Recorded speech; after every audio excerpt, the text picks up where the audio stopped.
देखिए अब अपन बात करेंगे क्वेश्चन नंबर 28 की। क्वेश्चन नंबर 28 जो कि एक छोटा सा और सरल सा क्वेश्चन है जिसके 3 पार्ट हैं ABC करके।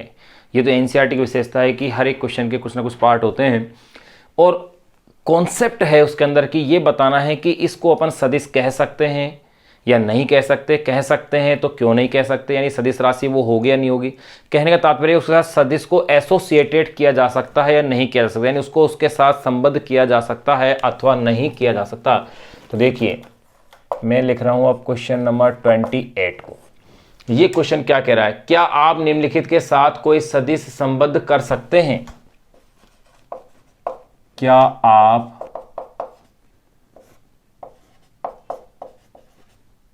निम्नलिखित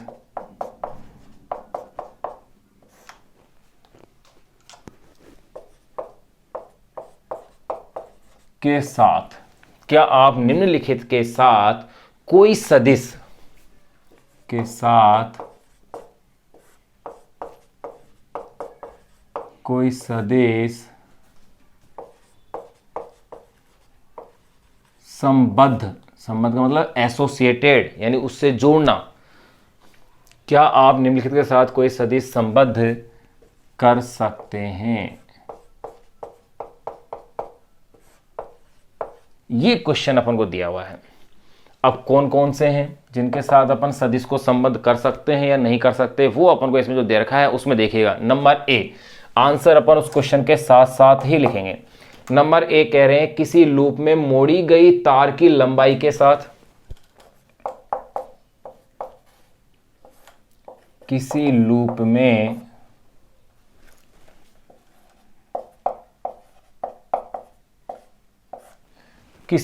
में मोड़ी गई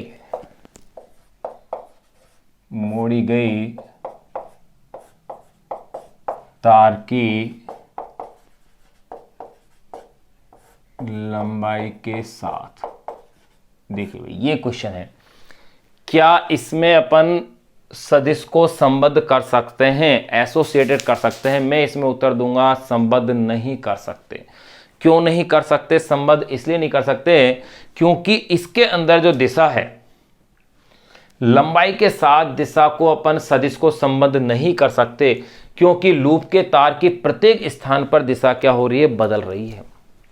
और जब दिशा बदल रही है प्रत्येक स्थान पर तो उसके साथ अपन किसी वेक्टर को या सदिश को संबद्ध नहीं कर सकते। तो देखिए इसका उत्तर क्या लिखा जाएगा। तो पहले तो अपन ये कहेंगे नहीं कर सकते, फिर इसका कारण लिखेंगे। तो देखो कैसे, क्या अपन लिख सकते हैं, किसी लूप में मोड़ी गई, पूरी लैंग्वेज लिखेंगे, किसी लूप में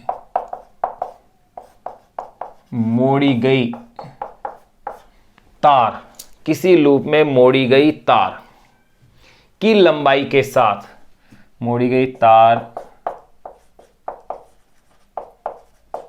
की लंबाई के साथ, किसी लूप में मोड़ी गई तार की लंबाई के साथ सदिश संबद्ध नहीं कर सकते, के साथ सदिश संबद्ध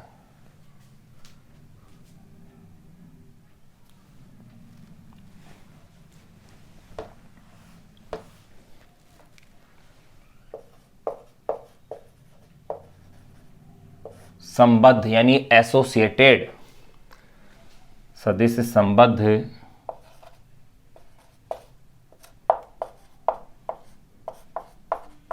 नहीं कर सकते क्योंकि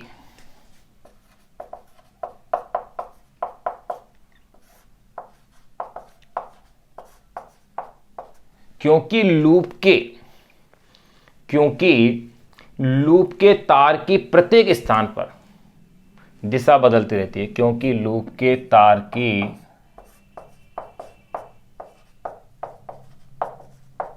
प्रत्येक स्थान पर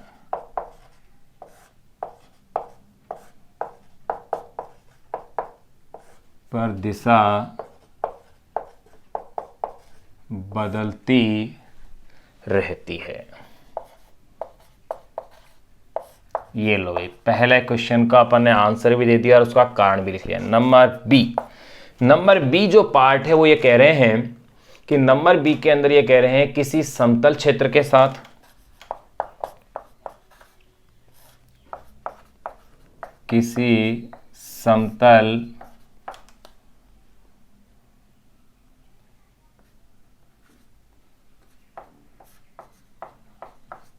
क्षेत्र के साथ, देखो क्या किसी समतल क्षेत्र के साथ सदिश को संबद्ध कर सकते हैं? इसका उत्तर आएगा हाँ, बिल्कुल कर सकते हैं। क्यों कर सकते हैं उसका अपन कारण लिख सकते हैं, क्योंकि एक समतल क्षेत्र के साथ सदिश को अपन संबद्ध कर सकते हैं क्योंकि इसकी दिशा बाहर की ओर खींचे गए लंब के क्या होती है? अनुदिश होती है। तो देखिए, किसी समतल क्षेत्र के साथ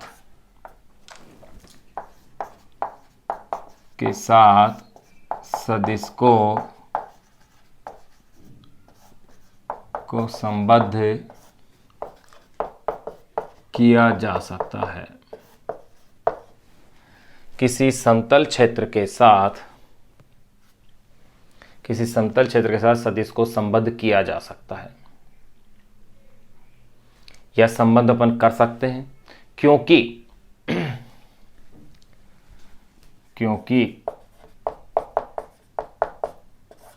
किसी समतल क्षेत्र के साथ सदिश को संबद्ध किया जा सकता है क्योंकि इसकी दिशा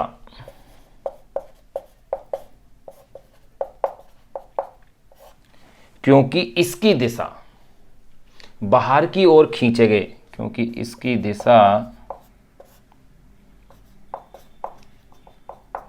बाहर की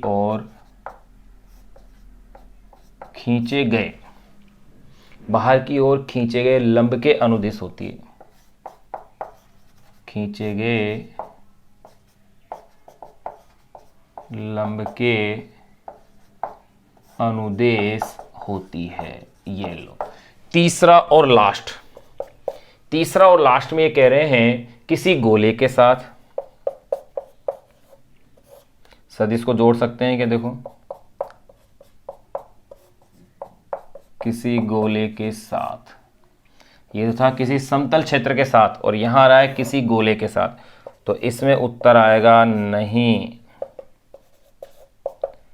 किसी गोले के साथ सदिश को अपन संबद्ध नहीं कर सकते हैं क्योंकि गोले के पृष्ठ पर बाहर की ओर खींचे गए लंब की दिशा भिन्न भिन्न स्थानों पर क्या होती है? भिन्न भिन्न होती है। इसी कारण अपन गोले के साथ सदिश को संबद्ध नहीं कर सकते, लेकिन किसी समतल के साथ कर सकते हैं।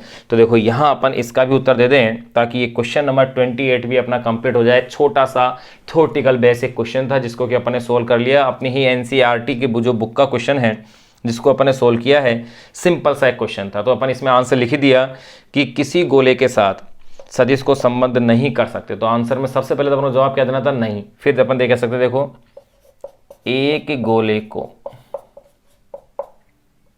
स्फीयर को यूं कह सकते हैं, एक गोले के साथ सदिश संबद्ध नहीं कर सकते। एक गोले के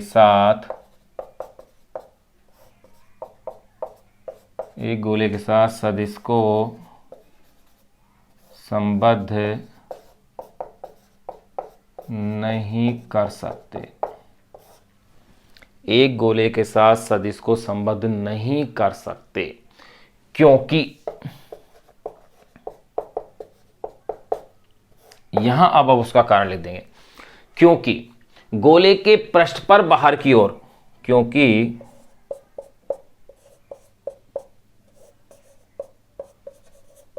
गोले के पृष्ठ पर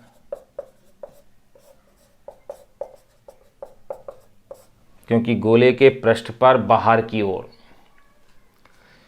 खींचे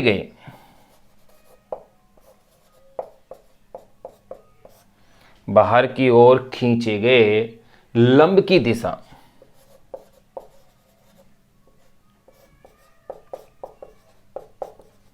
बाहर की ओर खींचे गए लंब की दिशा विभिन्न स्थानों पर भिन्न भिन्न होती है। विभिन्न स्थानों पर भिन्न भिन्न होती है।